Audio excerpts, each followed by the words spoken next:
Good evening from New York. I'm Chris Hayes. Another night of breaking news. For the second night in a row, President Trump just issued a series of late-day pardons. And similar in theme to his pardons thus far in his administration, which has been the politically connected or cronies.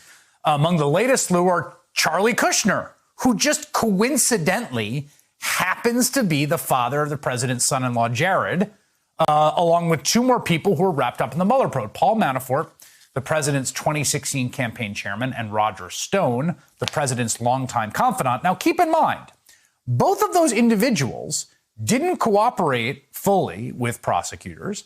Both of those individuals had pardons dangled in front of them, obviously tacitly so that they would not cooperate. They didn't cooperate. They didn't roll over on the president. The president refused to rule out pardons for them. Paul Manafort told Rick Gates, according to the Mueller report at one point, that they would be taken care of. The president said that Roger Stone could sleep well at night at one point. They clearly knew they were angling for a pardon so as not to incriminate the president, and now the president has pardoned them. This is as fundamentally corrupt as a pardon gets.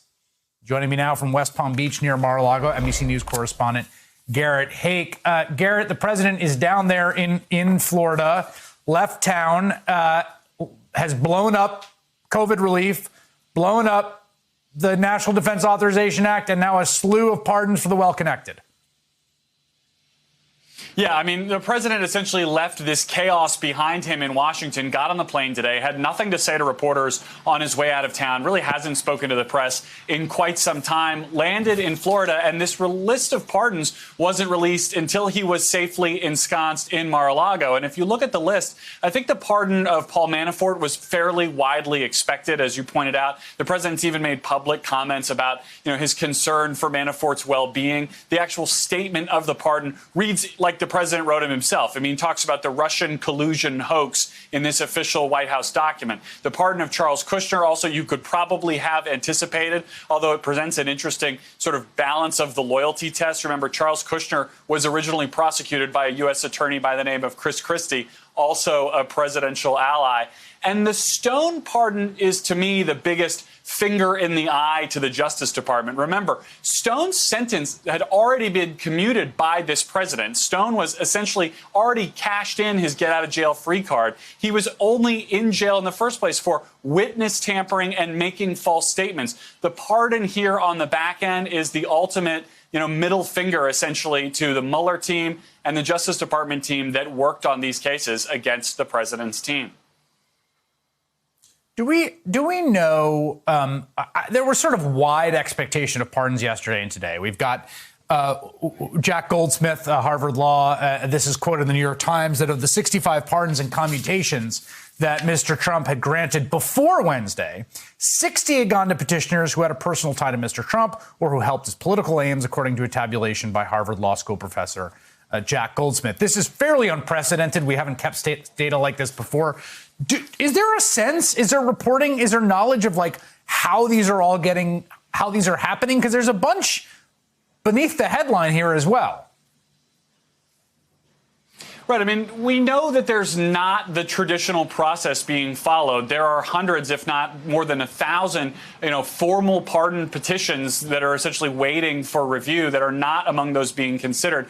And when the president releases these statements, it includes, who supported this pardon. In many cases, it's right there. There's a pardon for a former Rand Paul aide, which was supported by, you guessed it, Rand Paul. One of the pardons of the big three here tonight, the president says was supported by Matt Schlapp, head of the American Conservative Union. A lot of this is word of mouth to the president, who then turns around and makes these pardons. He has said to allies, it has been widely reported, that this is a power that he loves. He can do it unilaterally. It takes very little more than a stroke of a pen or picking up the phone.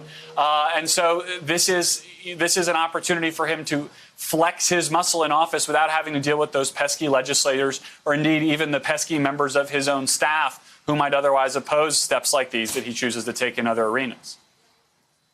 I do wonder, I mean, the president is going to leave office on January 20th, whether he wants to or not, and whether he knows it or not.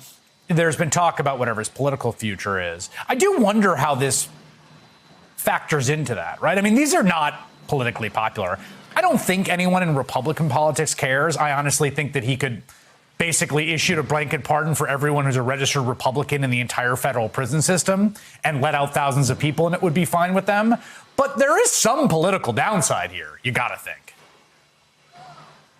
Presumably, although I have to think if you consider yourself a law and order Republican in a traditional sense, someone who, looks at these things with a small c conservative viewpoint, you have probably turned your back on this president a long time ago. I mean, the folks who are remaining in his camp, you hear this all the time. I did when I was on the campaign trail. They like that he is a fighter, that he's willing to stick his finger in the eye, even of his own Justice Department. So, ridiculous thing to say about a president and a presidency, but this is very on brand. The idea that people might be concerned about the apparent corruption here, those folks have long since turned their backs on this president. But for his core voters, this is him fighting for the people who fought for him.